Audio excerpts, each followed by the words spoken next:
Bonjour et bienvenue sur ce nouvel épisode de vlog créatif que je vous propose depuis quelques temps.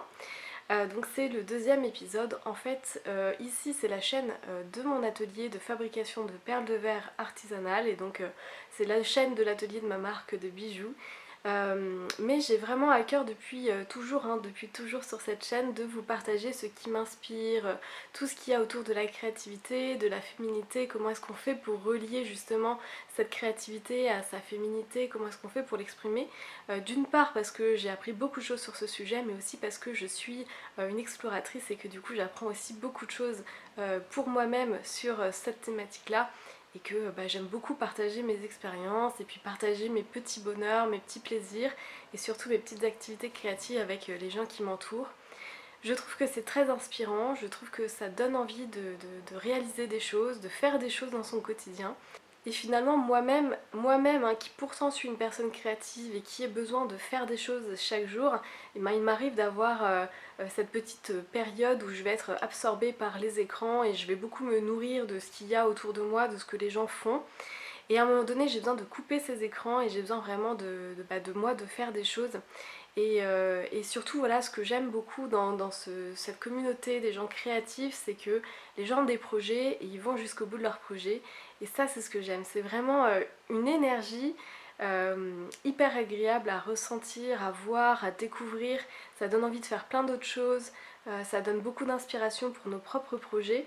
Et donc voilà, c'est pour ça que je me suis dit que j'allais faire cette petite série de vlogs créatifs pour vous partager ce qui m'inspire, ce que je suis en train de créer dans mon quotidien et pas forcément justement à l'atelier. Mais tout ça, ça favorise justement mon bien-être créatif à l'atelier pour vous proposer justement des créations super intéressantes pour vous quoi. Alors on va commencer tranquillement ce vlog avec un petit instant au calme. C'est vrai que ces dernières semaines je me suis vraiment mise dans cette routine tous les samedis matins. En fait je me réveille avant tout le monde et du coup j'ai ce petit moment où je commence à réfléchir à ce que je vais faire pendant mon week-end et comment je vais occuper mes journées, sur quel projet je vais finalement pouvoir avancer, que ce soit dans la couture ou dans le tricot. Et j'aime beaucoup ce moment.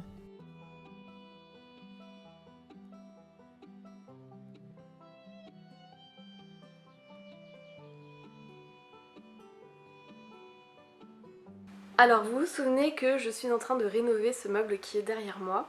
Donc j'en suis encore assez loin de la rénovation finale. Je vous ai laissé un petit peu en suspens la dernière fois sur ce que je voulais faire avec ce meuble. Donc comme vous le savez, je voudrais en faire mon meuble à couture pour pouvoir ranger mes affaires de couture, mes tissus, mes accessoires, les machines à coudre, etc. Mais je ne vous ai pas trop parlé en fait de ce que je souhaitais vraiment faire pour ce projet. Et en fait c'est tout simple, c'est vraiment, moi je suis je pense une personne qui a un monde intérieur assez foisonnant. Mais à l'extérieur j'ai quand même toujours ce désir d'avoir quelque chose d'assez sobre et épuré. Je pense justement parce que j'ai toujours beaucoup j'ai comme un feu créatif qui bouillonne tout le temps à l'intérieur de moi, j'ai beaucoup de pensées créatives qui tournent en rond dans ma tête, etc. Donc je pense que j'ai vraiment besoin d'avoir un intérieur en fait un intérieur dans le sens, dans la décoration. Donc voilà, justement j'ai besoin d'avoir un environnement extérieur à moi qui puisse être assez sobre et épuré finalement pour me laisser justement l'espace de réfléchir et l'espace de respirer, de me reposer aussi visuellement de tout ce qui peut se passer à l'intérieur de mon esprit au niveau de mes pensées créatives. Voilà, donc je pense que c'est pour ça que j'ai quand même des goûts assez sobres. Pour moi, le fait de choisir des meubles anciens, c'est aussi l'idée de, de faire vivre en fait une période dans le temps. Et j'ai pas forcément envie de moderniser et de transformer complètement un objet en ancien, notamment quand il nécessite des rénovations. J'ai vraiment envie de conserver son esprit et voilà, j'ai pas envie d'en faire trop et je trouve que justement dans la rénovation des meubles en général, il y a beaucoup trop de, de choses superflues qui s'ajoutent, des coloris extravagants, des contrastes, c'est trop la plupart du temps. En tout cas, Il y a des personnes qui savent le faire vraiment avec délicatesse et raffinement. Et voilà, moi je ne suis pas du tout experte dans la rénovation de meubles, donc je vais me contenter de quelque chose de très sobre. Je vais simplement le repeindre en blanc à l'extérieur. Mais à l'intérieur, j'aimerais vraiment justement que ça révèle un petit peu ce côté, cette dualité justement avec l'extérieur sobre mais l'intérieur foisonnant. Et donc j'aimerais bien recouvrir l'intérieur avec un tissu particulier. Et j'ai pensé notamment à une toile de Jouy rouge, beige et rouge. En ce moment ça m'inspire beaucoup et je trouve que ça fait vraiment boudoir féminin et je pense que voilà, ce sera une très bonne idée pour pouvoir associer justement ce meuble à la couture et à ce monde créatif et féminin que je veux développer par le biais de la couture justement.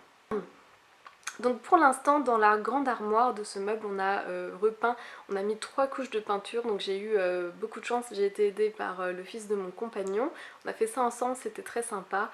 Et puis j'ai repeint aussi l'intérieur de la petite commode. Donc du coup dans les jours à venir eh bien, je prévois de peindre l'extérieur cette fois-ci. Je pense que j'aurai besoin aussi de plusieurs couches. Donc j'ai un petit peu de ponçage à faire pour pouvoir pallier un petit peu les parties où la peinture est un petit peu écaillée. Mais concrètement voilà, c'est ce qui me reste à faire. Et puis après les tiroirs ce sera pour une autre phase encore une fois. Alors ce que j'aime bien justement avec les projets comme ça qui prennent un petit peu de temps, c'est que ça nous ramène à quelque chose de concret, que on peut être vraiment dans l'instant présent et se laisser du temps pour faire des choix aussi. Peut-être qu'au fil du temps ma réflexion va mûrir et du coup je vais m'orienter sur un autre choix, notamment en ce qui concerne le textile. Mais je trouve que justement aujourd'hui on va trop vite pour tout, pour les décorations dans nos appartements, pour nos potagers, nos jardins. En fait souvent on enlève tout, on oublie totalement l'esprit du lieu, on oublie totalement l'esprit d'un jardin. Et on laisse pas le temps aux saisons de passer et de voir les plantes pousser, qu'est-ce qui a été planté à tel endroit, à tel moment. Et c'est vrai que dans la vie au quotidien on a envie que les choses aillent vite, on a envie souvent voilà, de changer la déco quand on arrive dans un nouveau lieu, on a envie d'avoir la garde-robe de nos rêves en un claquement de doigts. Et moi en fait je crois vraiment que ce sont des choses qui se construisent avec le temps et que plus on prend le temps de faire les choses et plus en fait les choses deviennent savoureuses et aussi on y met beaucoup plus d'intention, donc ça j'aime beaucoup. Et voilà, c'est pas grave si ça prend beaucoup de temps pour moi de rénover ce meuble. Justement, j'en savoure les étapes.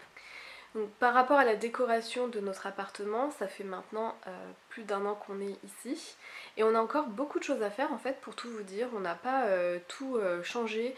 On a eu déjà des travaux assez importants à faire au niveau de la plomberie. Et ça a pris du temps déjà pour pouvoir mettre en place les processus avec, vous savez, la copropriété, etc. Donc finalement, ça nous force à prendre le temps de faire nos choix. Ce que j'aime beaucoup dans cet appartement, c'est qu'il y a déjà une vraie empreinte années 70 en fait. Il y a quand même pas mal d'éléments dans cet appartement qui sont de cette période-là. Et moi en fait j'ai pas spécialement envie d'effacer totalement l'esprit de cet appartement, des gens qui étaient là avant nous. Par exemple j'ai conservé un petit tableau avec une petite fleur de bleuet qui était restée accrochée dans une des chambres. Et honnêtement, j'aime bien l'idée de conserver en fait une petite part de l'esprit, de la personnalité des gens qui ont vécu dans ce lieu. Et évidemment, nous, on a envie de le moderniser, on a envie de le mettre à notre goût. On a un vrai penchant pour les maisons esprit cottage, on va dire. Mais voilà, on est quand même assez patient pour ça. Et vraiment, c'est une aventure voilà, au fil du temps. Et justement, c'est ce que j'aimerais faire passer dans ces vlogs. Voilà, les choses prennent du temps et c'est bien de prendre le temps. Et c'est pas grave si on n'a pas tout tout de suite, au contraire. Et c'est super intéressant justement de voir comment les choses peuvent s'ajouter les unes aux autres progressivement. Et c'est ce cheminement que j'ai envie de partager avec vous, que ce soit autour de la garde-robe, des vêtements couture ou même des projets de l'atelier finalement.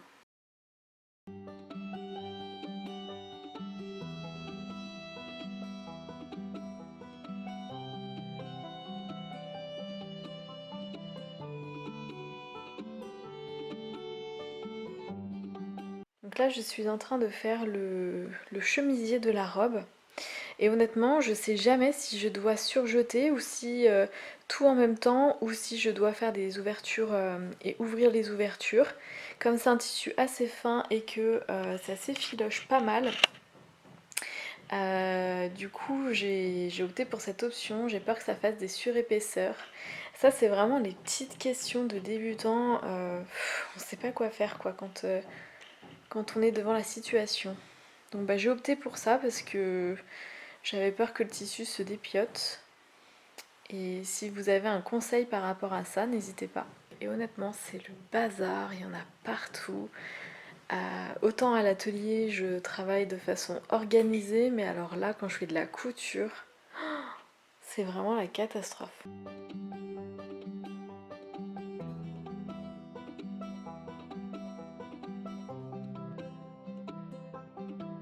Cuisiner, c'est aussi un bon moyen de travailler sa créativité, de jouer avec les couleurs, les textures, les saveurs, les odeurs.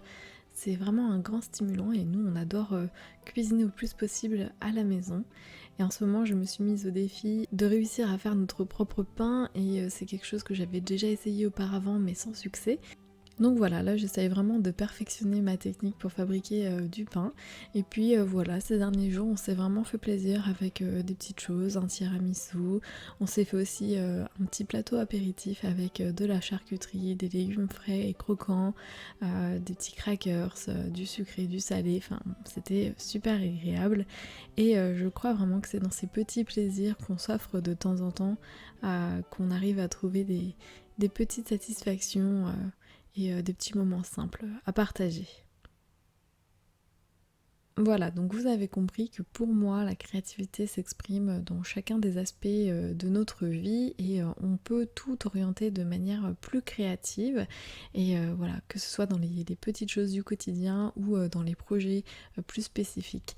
En attendant, on a eu la chance de pouvoir prendre quelques jours à la campagne en famille et c'était un super moment. On s'est bien rafraîchi l'esprit justement, on s'est reposé, on a passé des bons moments ensemble. Et ça c'est très ressourçant justement pour la créativité. D'ailleurs, c'est en écoutant le son des oiseaux que j'ai pu un petit peu avancer sur le tricot que j'avais commencé il y a déjà plusieurs semaines.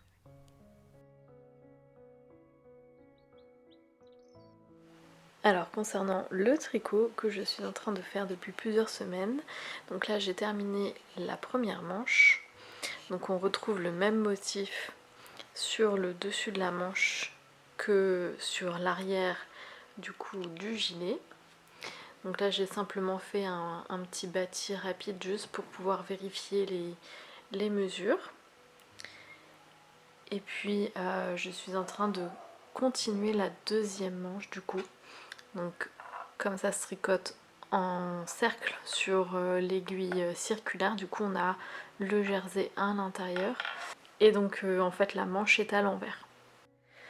Voilà, donc quand on voit la manche comme elle est longue, eh bien j'ai encore plusieurs heures de tricot.